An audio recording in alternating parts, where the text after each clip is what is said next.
Hi hello ನಮಸ್ತೆ. ಇದು ಉತ್ತರ ಕರ್ನಾಟಕದ ಒಂದು ಚಟ್ನಿ, ಟೊಮೆಟೊ ಚಟ್ನಿ. ಅದಕ್ಕೆ ಬೇಕಾಗಿರುವ ಸಾಮಗ್ರಿಗಳು: ಟೊಮೆಟೊ, ಮೆಣಸಿನಕಾಯಿ, ಕೊತ್ತಂಬರಿ, ಒಂದು ಈರುಳ್ಳಿ, 2 ಬೆಳ್ಳುಳ್ಳಿ, ಶೇಂಗಾ, ಎಣ್ಣೆ. ಈಗ ತವೆ ಇಡೋಣ.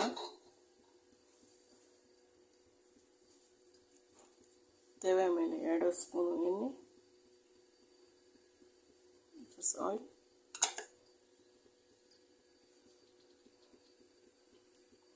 ಹಾಗೂ ಕತ್ತರಿಸಿದ ಟೊಮೆಟೊ,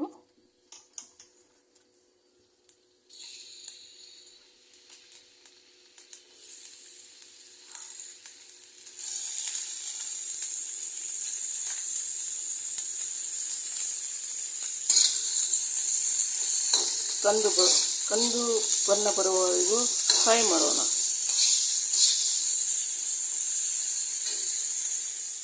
ಈಗ ನೋಡಿ, ಸ್ವಲ್ಪ ಕಂದು ಬಂದಿದೆ. ಇದಕ್ಕೆ ನಾವು ಈರುಳ್ಳಿಯನ್ನು ಹಾಕೋಣ. ಈರುಳ್ಳಿ ಇನ್ನೊಂದು ಸ್ವಲ್ಪ ಫ್ರೈ ಆಗಲಿ. ಆನಂತರ ಮೆಣಸಿನಕಾಯಿ ಹಾಕೋಣ. ಸ್ವಲ್ಪ ಫ್ರೈ ಆಗಲಿ ಈರುಳ್ಳಿ. ಚಿಕ್ಕದಾಗೇನು ಬೇಡ, ಸ್ವಲ್ಪ ಅಷ್ಟೇ ಮೀಡಿಯಮ್ ಕಟ್ಟಿಂಗ್ ಇರಲಿ. ದಪ್ಪನೂ ಬೇಡ, ಚಿಕ್ಕದು ಬೇಡ, ಮೀಡಿಯಮ್ ಇರಲಿ ಕಟ್ಟಿಂಗು. ಸರಿ, ಈರುಳ್ಳಿ ಫ್ರೈ ಆಗಿದೆ. ಈಗ ಮೆಣಸಿನಕಾಯಿ ಹಾಕೊಳ್ಳೋಣ. ಖಾರ ಜಾಸ್ತಿ ಬೇಕಾದರೂ ಜಾಸ್ತಿ ಹಾಕಿ, ಕಡಿಮೆ ಬೇಕಾದರೆ ಕಡಿಮೆ ಹಾಕಿ. ನಮ್ಮ ಮನೆಯಲ್ಲಿ ಖಾರ ಕಡಿಮೆ ತಿನ್ನೋದು, ಹೀಗಾಗಿ ನಾನು ಕಡಿಮೆ ಹಾಕಿದ್ದೀನಿ.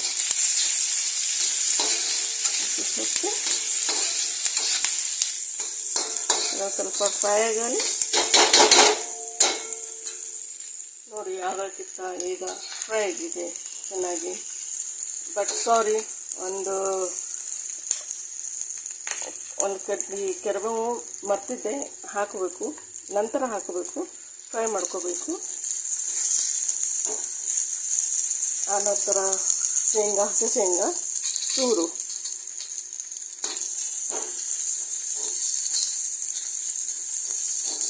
ಎಲ್ಲ ಫ್ರೈ ಮಾಡ್ಕೊಳ್ಳಿ. ಆನಂತರ ಬೆಳ್ಳುಳ್ಳಿ,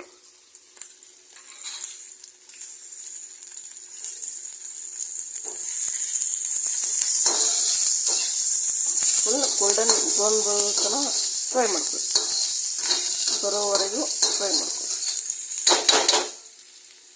ಈಗ ನೋಡಿ, ಫುಲ್ ಫ್ರೈ ಆಗಿದೆ. ಗ್ಯಾಸನ್ನು ಆಫ್ ಮಾಡೋಣ.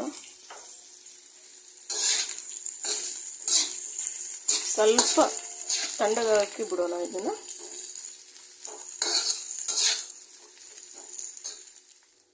ಈಗ ನೋಡಿ, ತಣ್ಣಗಾಗಿದೆ. ಮಿಕ್ಸಿ ಜಾರ್ ತೊಗೊಂಡಿದ್ದೀನಿ. ಅದರಲ್ಲಿ 1 ಸ್ಪೂನ್ ಜೀರಿಗೆ ಹಾಗೂ ರುಚಿಗೆ ತಕ್ಕಷ್ಟು ಉಪ್ಪು,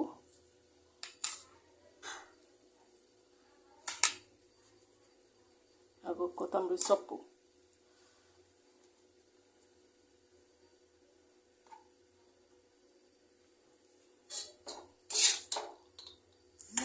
ಫ್ರೈ ಮಾಡಿದ ಮಿಕ್ಸರೆಲ್ಲ ಹಾಕಿ